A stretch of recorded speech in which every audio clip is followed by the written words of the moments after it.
Fala nação, um excelente sábado aí para todos. Estamos aqui trazendo mais um vídeo no canal, trazendo essas últimas notícias e informações aí, principalmente dessa renovação aí de Filipe Luís, que segue uma novela chata para o torcedor rubro-negro e também segue essa indefinição aí já para o projeto e o planejamento da próxima temporada.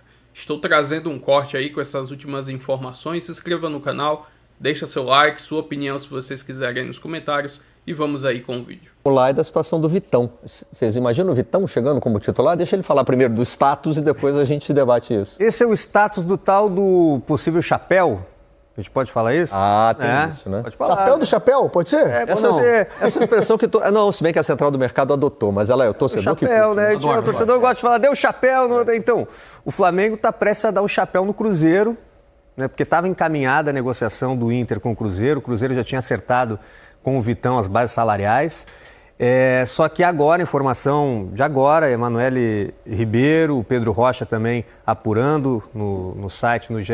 Globo, o Flamengo se acertou com o Inter, né? Então tem toda aquela questão da dívida, né, que o Inter tem, da compra do Thiago Maia, né, foi comprado por 4 milhões de euros.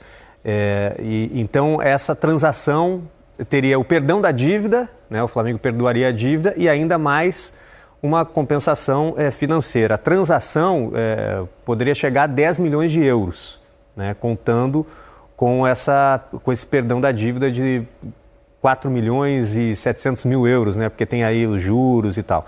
Então poderia chegar a 10 milhões de euros. Então falta agora o Flamengo se acertar com o Vitão, né, acertar o salário, né, as bases salariais com o Vitão.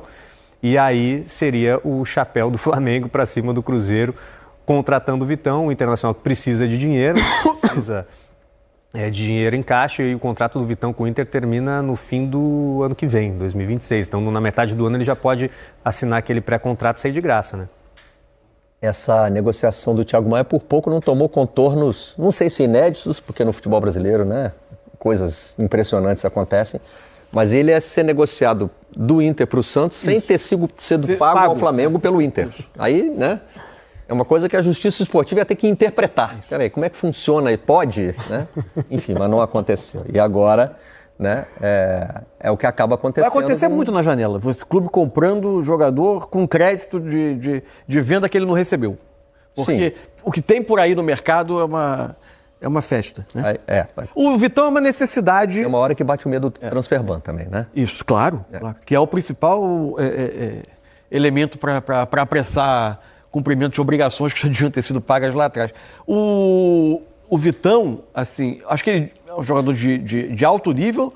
É evidente que Léo Ortiz, Léo Pereira, Danilo, pela temporada que fizeram, estão ali estabelecidos, mas... o Flamengo esticou a corda durante muito tempo na temporada com alguns jogadores, o Léo Pereira em dado momento, o Danilo em outros, justamente porque atravessou um ano de quase 80 jogos com 3 zagueiros. Então, o Vitão é o quarto elemento que o Flamengo precisa para essa zaga, mas é isso que ele quer ser?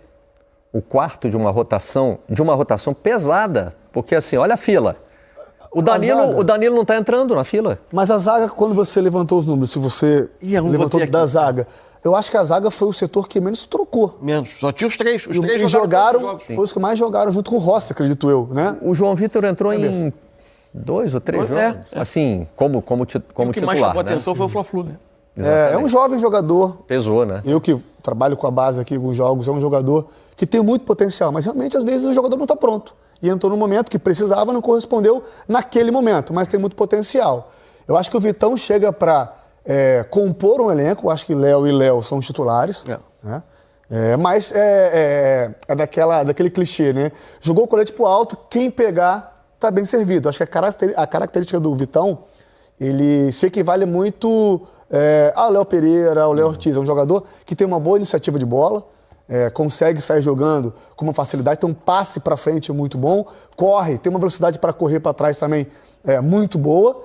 E a temporada 25 dele, se a gente pegar o Internacional, obviamente não foi boa, mas é um dos jogadores que se salvaram durante a temporada foi o Vitão. Inclusive, o último jogo dele contra o Bragantino, o jogo que poderia rebaixar o Inter, ele jogou muita bola, muita bola.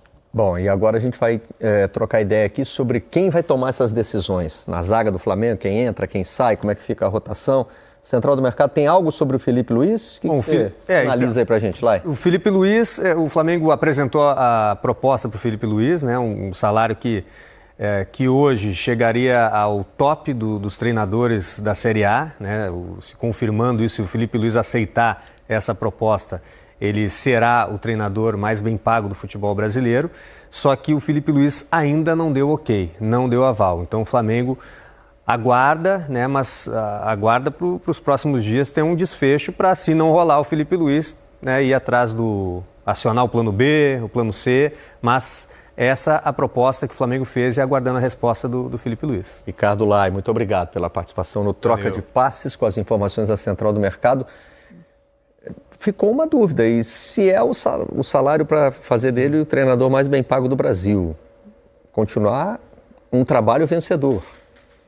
Campeão da Libertadores, campeão brasileiro, e ele ainda brincou, falta a Recopa. Né? Quer dizer, um treinador num ambiente em que ele foi formado na função. O que está faltando? A impressão nesse momento, assim, do que eu pude saber, o Flamengo esperava algo mais simples do que está acontecendo. Teve a entrada do Jorge Mendes como representante do Felipe, e a discussão... Sabemos que é um agente que negocia lá no alto. Acostumado a tratar com grandes clientes. E é alguém também que tem muito trânsito na elite da Europa, que será capaz de colocar o Felipe com a continuidade do trabalho, no momento que o Felipe se achar pronto e tendo propostas interessantes, mas esse é um empresário com um trânsito capaz de colocá-lo nesse mercado. O fato é que, para a continuidade em 26, o Flamengo esperava algo menos difícil, especialmente pelo limite que o Flamengo admitia chegar em termos de números. O Flamengo não imaginava que em dado momento isso não fosse suficiente. Eu não tenho nenhuma informação sobre uma terceira parte envolvida. Não há. A Central do Mercado não trouxe. Né? Aparentemente não tem. Não sabemos, mas assim, o torcedor começa a ganhar o direito de desconfiar, né? Ué, mas se a proposta salarial é alta, as condições estão todas ali, né? Do jeito que ele quer. Não assina por quê? A outra porque não acabou a ceia de Natal ainda? Só isso? Não, chegou em dado momento, tem ali não um incômodo com o Felipe, mas é uma preocupação mesmo, assim, será? Porque ao mesmo tempo a permanência do Felipe resolve muitos problemas, porque facilita todo o planejamento, é só uma continuidade, só que a indefinição, o Flamengo em algum momento vai precisar ter um ponto de ruptura, né? Até aqui dá para esperar, senão vai precisar seguir a vida, porque aí vai envolver pesquisar mercado, algo que o Flamengo não imaginava fazer. E a outra questão é, uma vez tendo o Felipe contratado, é o momento em que ele vai querer fazer a passagem dele, que todo mundo sabe é um direito dele, ele já colocou muito claramente, não está enganando ninguém, que ele tem um objetivo de pós-Flamengo ir para o mercado europeu. Agora, para não pegar trabalho em andamento, ele em algum momento vai interromper uma temporada no Flamengo. É verdade. Né? Isso vai acontecer no meio de um ano. A não ser que fizesse um semestre sabático. Ou isso, a não ser que para agora, fica livre no mercado, estuda. E tem toda uma questão envolvendo a licença. Isso que dele, eu falar né? agora, exatamente. Ele precisaria dos 3 anos no Flamengo para não tirar a licença na Europa. Ele precisa dos 3 anos num clube na primeira divisão ou em seleção e uma proposta, né, de um clube da primeira ou segunda divisão da Europa para ele conseguir ser técnico nos grandes centros, né? Mas agora, só para agregar o raciocínio, sem botar aqui uma desconfiança. Se ele não renova agora com o Flamengo, ele pode usar esses 6 meses, por exemplo, para tirar a licença ou não dá tempo? Depende da licença da UEFA ou a Pro do Brasil, né? Quando tem a data. Se ele tiver a Pro do Brasil, ele consegue tirar em 6 meses tranquilamente. A Pro do Brasil, se eu não me engano, dura um mês só. Eu só estou levantando aqui uma possibilidade, não com base no cruzamento com alguma outra informação, mas... Cara, achismo meu de verdade, eu acho que é mais questão de cláusula contratual e salário mesmo. Não faz sentido, na minha opinião, o Felipe abandonar o barco ou não renovar seria a grande nessa surpresa altura. Do mercado, né? Seria a grande surpresa. Eu não imagino o Felipe fora do Flamengo, pelo menos até final de 26. Mesmo. Enfim. Tá todo mundo aí de olho, né, nessa negociação, tentando entender o que tá acontecendo. Mas, assim, não há indício, né, de uma terceira parte envolvida. Não, o Felipe não está assinando porque o Atlético de Madrid vai mandar o Simeone embora. Ninguém apareceu com nenhuma informação nesse sentido. Nada. De treinador, né, Mansu? É no meio do ano que vem, o mercado de verão da Europa. E ele pensa na Europa. Clubes, Isso, né? claro. Porque dificilmente tem algo engatilhado para acontecer algo nesse inverno europeu num grande clube. Assim. As competições vão embicar agora, a partir de janeiro, para as suas fases decisivas, enfim. Bom, fechamos aqui então com a Central do Mercado e... Enfim, essa novela está se arrastando um pouquinho, talvez mais do que o torcedor do Flamengo, principalmente, gostaria. Então, vou botar no papo aqui nossa Emanuele Ribeiro, a Manu, setorista do Flamengo, do GE, enfim, acompanhando esse Flamengo já essa temporada inteira, né, Manu? E não tem descanso nesse finzinho de temporada também, né? 26 de dezembro, plantão de Natal e as coisas como estão andando aí para Flamengo e Felipe Luiz. Tudo bem?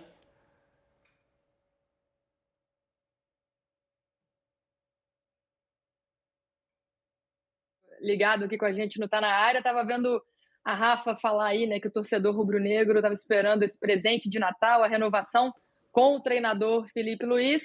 Se o presente de Natal não veio a tempo, a torcida espera pelo menos passar a virada do ano com uma notícia positiva, né? Tá pedindo, focando muito as energias nessa renovação do Felipe Luiz, que está se prolongando, já está se arrastando faz um tempinho. A primeira proposta do Flamengo foi em maio, no primeiro semestre, desde então as conversas vêm se arrastando, né? Nas últimas semanas aí, Flamengo e Felipe Luiz avançaram em alguns pontos. Nos últimos dias, o Flamengo chegou a considerar a renovação com o treinador bem encaminhada, chegou perto dos valores pedidos por Felipe Luiz, mas nesse momento segue aí a novela, segue o empecilho, que é a questão financeira.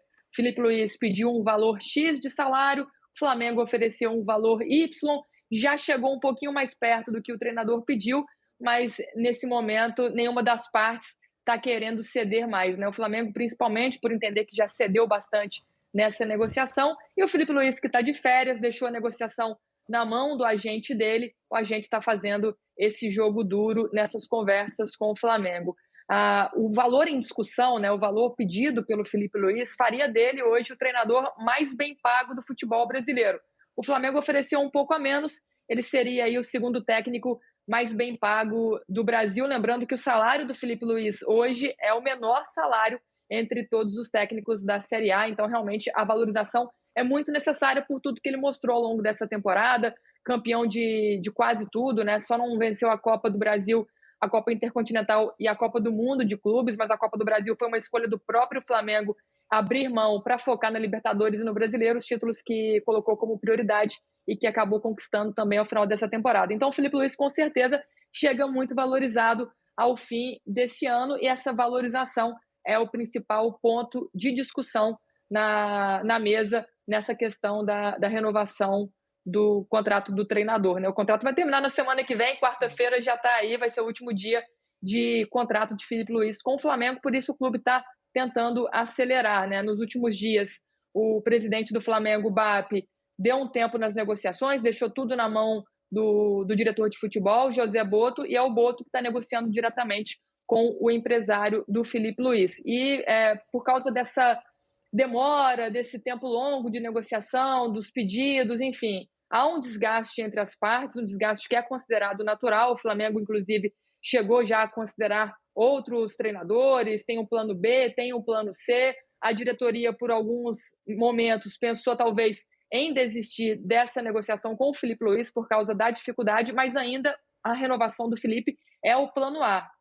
O Flamengo entende que há ainda o que conversar, há ainda o que avançar e que a renovação é a prioridade, então não quer partir para esse plano B, esse plano C nesse momento, espera resolver nos próximos dias, até porque essa renovação, gente, ela vai definir o ano de 2026 do Flamengo, né? O planejamento está traçado, o Felipe Luiz participou desse planejamento, é outra coisa que deixa aí o Flamengo animado com essa renovação, mas para que os planos sejam colocados em prática, é preciso resolver essa pendência com o Felipe Luiz, porque com certeza ele vai ter muita influência também no que o Flamengo for fazer na janela de transferências, for pensar para o ano que vem. Mas nesse momento, a questão salarial é o grande empecilho dessa negociação. Seria estranho, né? Seria estranho ver essa temporada, depois do que foi a temporada 2025 do Flamengo, ver o Flamengo 2026 sem o Felipe Luiz, até por conta de como terminou também, o próprio Felipe Luiz nas entrevistas falando assim, ao que parece, quer também renovar. Seria bem estranho, eu acho, eu vejo assim de uma forma bem estranha se a gente não vir o Flamengo em 2026 com o Felipe Luiz. Agora, Manu, só assim, em relação às informações que vocês têm mesmo, de tanto você quanto o nosso pessoal do GE, você falou do Flamengo, que plano A, claro, é Felipe Luiz, a gente sabe disso, já se pensou em plano B e plano C, mas quer focar no plano A. Do outro lado, a mesma coisa, o Felipe também continua querendo renovar com o Flamengo. O plano A dele é esse. Você sabe se tem do lado do Felipe plano B, plano C também ou não?